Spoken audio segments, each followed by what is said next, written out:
क्या आपको पता है कि नेशनल एजुकेशन पॉलिसी 2020 के तहत बोर्ड एग्जाम्स के कॉन्सेप्ट में क्या चेंजेस लाए गए हैं? क्या बच्चे फेल नहीं होंगे? इस तरह के क्वेश्चंस बच्चों के पेरेंट्स और बच्चों में तेजी से उभर कर आते हैं। आज के इस वीडियो में हम इस चीज़ को क्लियर करेंगे। नेशनल एजुकेशन पॉलिसी 2020 के तहत बोर्ड एग्जाम का जो फोकस है, पर्पस है, स्ट्रक्चर है, वो चेंज हो गया है।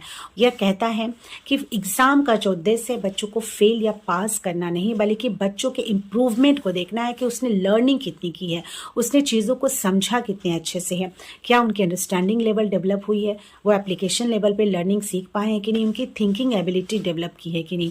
पहले बोर्ड एग्जाम्स होते थे तो उसमें अगर बच्चे फेल होते थे तो सप्लीमेंट्री एग्जाम्स होते थे।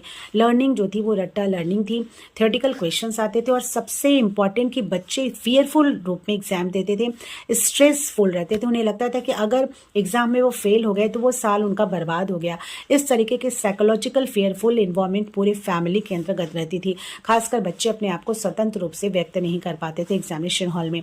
तो एनईपी 2020 कहता है कि जो एग्ज़ाम है वो उसका मुख्य उद्देश्य क्या है कि बच्चों में इम्प्रूवमेंट को देखना। बच्चे फेल के पड़ाव तक पहुँचे ही नहीं तो टीचिंग लर्निंग प्रोसेस को इंटरैक्टिव किया जाए, ज़्यादा से ज़्यादा जो वीक बच्चे हैं उसको रिमेडियल दिया जाए, क्लासेस की दिया जाए, गाइडेंस दिया जाए, उनका इम्प्रूवमेंट टेस्ट हो।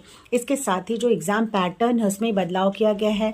अब जो क्वेश्चंस होते हैं व्हाट, हाउ, व्हाई जैसे क्वेश्चंस रहेंगे, साथ ही साथ एमसीक्यू के साथ साथ डिस्क्रिप्टिव क्वेश्चंस रहेंगे, केस बेस्ड क्वेश्चन रहेंगे, ताकि बच्चे जो अपने आप को समझ करके अच्छे से अच्छे अपने प्रश्नों का उत्तर दे सकें। इसके साथ ही ये कोशिश की गई है कि जो ओवरऑल असेसमेंट, यानी कि केवल एक एग्ज़ाम ही उनका असेसमेंट नहीं है, बल्कि स्कूल में जो निरंतर असेसमेंट होते हैं, क्लास टेस्ट हो रहे हैं या फिर प्रोजेक्ट है, प्रैक्टिकल्स है, उसके आधार पर उनका असेसमेंट किया जाए। इस बात में सत्यता है कि बच्चे हमारे देश के स्वर्णिम भविष्य हैं और उन्हें कोशिश ये की जानी चाहिए कि उनका जो मस्तिष्क है वो तनाव से मुक्त हो, तभी वो इस खुले गगन में अपने स्वर्णिम भविष्य की उड़ान भर सकते हैं।